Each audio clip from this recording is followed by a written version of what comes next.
was a Freemason, my grandfather was, so I asked to join, and they were delighted, and I had to have an informal interview, got asked a few questions, and then the date was set for when I joined.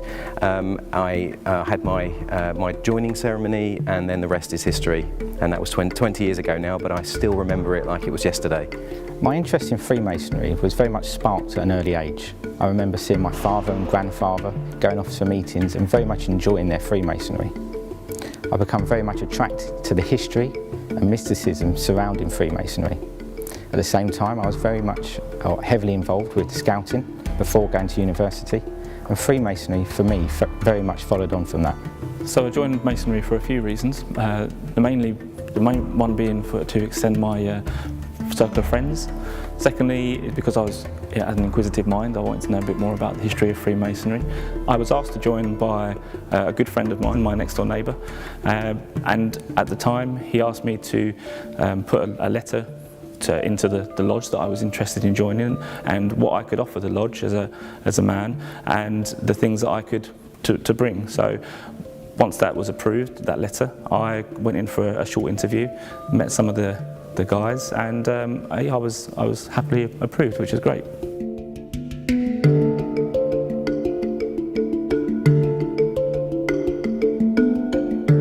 When I joined Freemasonry, I thought I was just joining a single lodge, but actually I've joined a much larger community.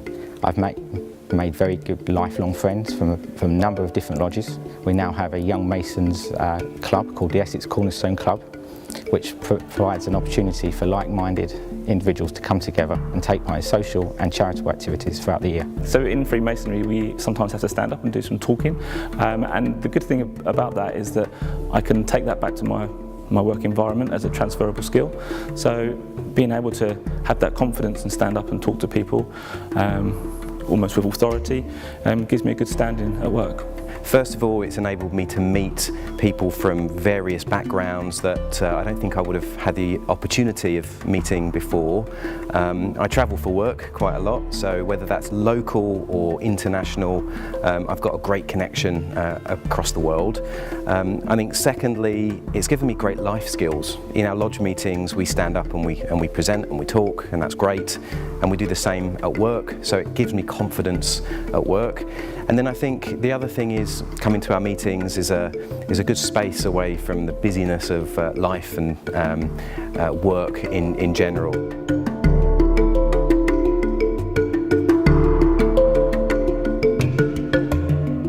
My initiation was actually very exciting. Although initially it appeared quite daunting, the actual ceremony itself was very personal and comforting, and something that I will remember and treasure forever.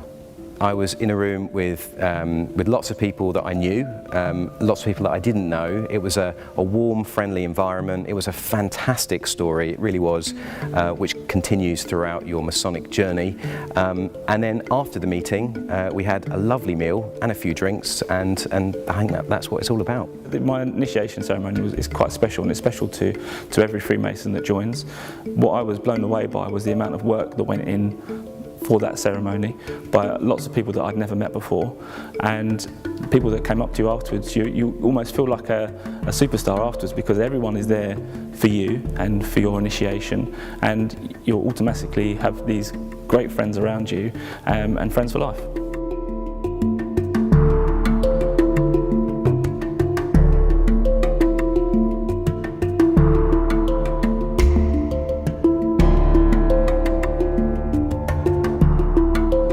Ceremonies are things which take us back to our roots of medieval stonemasons, but also bring in some aspects of learning and personal development. And there's three ceremonies that we do quite often.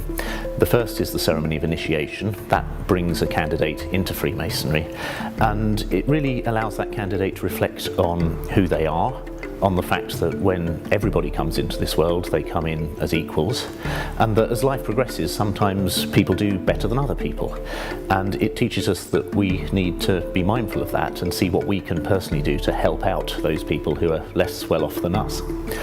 The second ceremony, or the second degree, that teaches us to better ourselves, to reflect on who we are how we fit into the world, how we can make ourselves better people through education.